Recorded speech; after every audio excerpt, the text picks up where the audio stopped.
चलो अब आगे सुखदेव जी कहते हैं राजन, एक दिन धर्मराज युधिष्ठिर जो है मन में विचार किया यज्ञ करने का और भगवान के पास में गए और हाथ जोड़कर कहा, बोले प्रभु अश्वमेध यज्ञ करने की इच्छा बन रही है, सो आप मेरे संकल्प को पूरा कर दीजिए महाराज।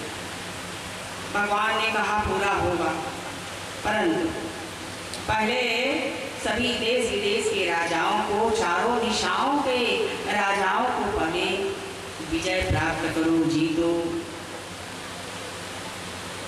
तब उन्होंने क्या किया, अपने चारों भाइयों को चारों दिशाओं में जीतने के लिए भेजा, विजय करने के लिए भेजा।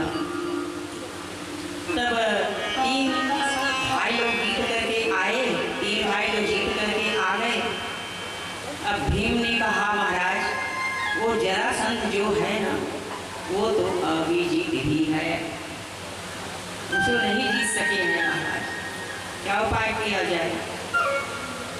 बाकी तीनों भाइयों ने तो तीनों दिशाओं को जीत करके विपुल धन ला करके अपने भैया को दे दिया।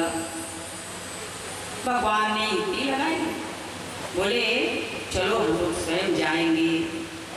भीम, अर्जुन और भगवान तीनों ने ब्राह्मण का वेश बनाया और अतिथि मेला में जरासंध के राज्य में गए, गिरिब्रज में गए और जाकर के क्या किया,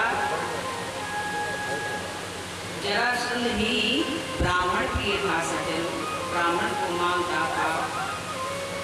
तो कहते हैं वे जरासंध के घर गए और अतिथि बेला में गए तो जरासंध ने सत्कार किया, आइए महाराज आइए आइए बैठिए। तो अभी सब तो ब्राह्मण वेश में थे, इन्होंने कहा कि हम कुछ इच्छा लेकर के आए हैं, हम कुछ आशा लेकर के आए हैं, इच्छा लेकर के आए हैं, सो हमें दीजिए। तो उन्होंने कहा मांगो ब्राह्मण देवता मांगो, मैं सिर भी दे सकता हूँ। तो बोले हम सिर मांगने नहीं आए हैं, अरे अन्न के भिक्षु भी नहीं है, तो क्या चाहिए, हमें द्वंद्व युद्ध चाहिए, द्वंद्व युद्ध चाहिए।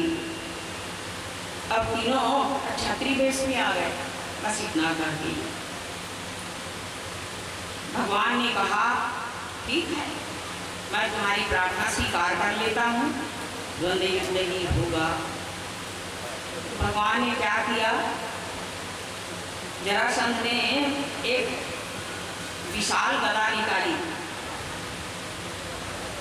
और कहा हे श्री कृष्ण, मैं तुमसे नहीं लड़ूंगा क्योंकि तुम बहुत डरपोक हो, तुमने तो मेरे डर से अपनी जन्मभूमि मथुरा को भी त्याग कर छोड़कर कहाँ समुद्र की शरण में जा बसे हो। और ये अर्जुन भी बच्चा लग रहा है मेरे को, इससे भी मैं नहीं लड़ूंगा। तो भीम ही दिख रहा है थोड़ा मेरे बराबरी का, इससे मैं लड़ूंगा। विशाल गदा निकाली और भीम के हाथों दे दिया और दूसरी गदा को स्वयं लेकर के युद्ध करने निकला। घोर युद्ध होने लगा सज्जनों, घोर युद्ध होने लगा। अब इसी प्रकार से लड़ते लड़ते 27 दिन हो गया, 27 दिन व्यतीत हो गया। अब जरासंध भी कम बलवंत नहीं था, जरासंध के वज के समान मुक्का से भीम की भी संधियाँ ढीली पड़ गई थी, नस नस ढीली पड़ गई थी। प्रभु अब तो नहीं बचूंगा लगता है, बड़ी चिंता हो गई है मुझे। भगवान ने युक्ति बताई, भगवान ने पहले उसके शरीर को संवारा, उसके देह को संवारा सज्जनों। तब तत्काल भीम की पीड़ाएं दूर हो गई और तब भगवान ने युक्ति बताई। एक डगाल, छोटे से डगाल को तोड़ करके भगवान ने इशारा करके बताया कि इस प्रकार से इसको दो फाड़ी चीर देना और चीर करके विपरीत दिशा में फेंक देना, तभी इसका अंत होगा। तब फिर भीम ने क्या किया, युद्ध करके जरासंध को आगे पटक दिया और पटक के दो टुकड़े में चीर दिया और चीर के ऐसे विपरीत दिशा में फेंक दिया। तो जरासंध का अंत हो गया, जरासंध का अंत हो गया सज्जनों। बोलिए श्री कृष्णचंद्र भगवान